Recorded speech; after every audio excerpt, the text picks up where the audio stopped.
இந்திய கம்யூனிஸ்ட் கட்சி 100 நிறைவு விழா மற்றும் 100க்கும் மேற்பட்ட மாற்றுக் கட்சியினர் கம்யூனிஸ்ட் கட்சியில் இணையும் விழா நடைபெற்றது. தேனி மாவட்டம் சின்னமனூரில் இந்திய கம்யூனிஸ்ட் கட்சி 100 நிறைவு விழா மற்றும் 100க்கும் மேற்பட்ட மாற்றுக் கட்சியினர் கம்யூனிஸ்ட் கட்சியில் இணையும் விழா நடைபெற்றது. இந்த விழாவிற்கு மாநில செயற்குழு உறுப்பினர் தமிழ் பெருமாள் தலைமை தாங்கினார். கம்பம் ஒன்றிய துணை செயலாளர் தங்கம் மதனகோபால் முன்னிலை வகித்தார். இந்த விழாவில் இந்திய கம்யூனிஸ்ட் கட்சியின் மாநில செயலாளர் வீரபாண்டியன் சிறப்பு விருந்தினராக கலந்து கொண்டு சிறப்புரையாற்றினார். அப்போது அவர் பேசுகையில், சட்டமன்ற தேர்தலில் திமுக கூட்டணிதான் மகத்தான வெற்றி பெறும்.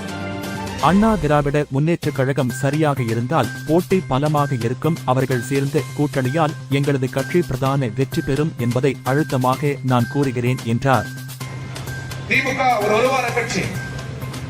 அதனுடைய அணி சேர்ந்திருக்கிற அரசியல் கட்சிகளுக்கும் வாக்கு வங்கி இருக்கிறது, அமைப்பு இருக்கிறது. எங்கள் கூட்டணி போல் வலுவான கூட்டணி எதிர்ப்புறத்தில் அமையவில்லை. எனவே கூட்டணியால் நாங்கள் வெல்லுவோம் என்று மட்டும் நான் சொல்லவில்லை. தமிழக அரசாங்கத்தின் நல்ல திட்டங்கள் இருக்கிறது. எனவே இந்த திட்டத்தால் மட்டும் நாங்கள் வெல்லுவோம் என்று சொல்லவில்லை. எல்லாவற்றுக்கும் மேலாக தமிழ் மக்களின் ஒற்றுமை என்கிற அந்த பண்பாட்டு கூறு இருக்கிறது அல்லவா?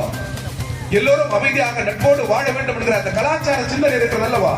இதுதான் திமுக தலைமையான கூட்டணிக்கு மிகப்பெரிய பலம். எனவே நாங்கள் வெல்லுவோம். அதனைத் தொடர்ந்து மாற்றுக் கட்சியில் இருந்து 100க்கும் மேற்பட்டோர் தங்களை இந்திய கம்யூனிஸ்ட் கட்சியில் இணைத்துக் கொண்டனர். இந்த விழாவில் இந்திய கம்யூனிஸ்ட் கட்சியின் முக்கிய நிர்வாகிகள் மற்றும் கூட்டணி கட்சி நிர்வாகிகள், பொதுமக்கள் என ஏராளமானோர் கலந்து கொண்டனர்.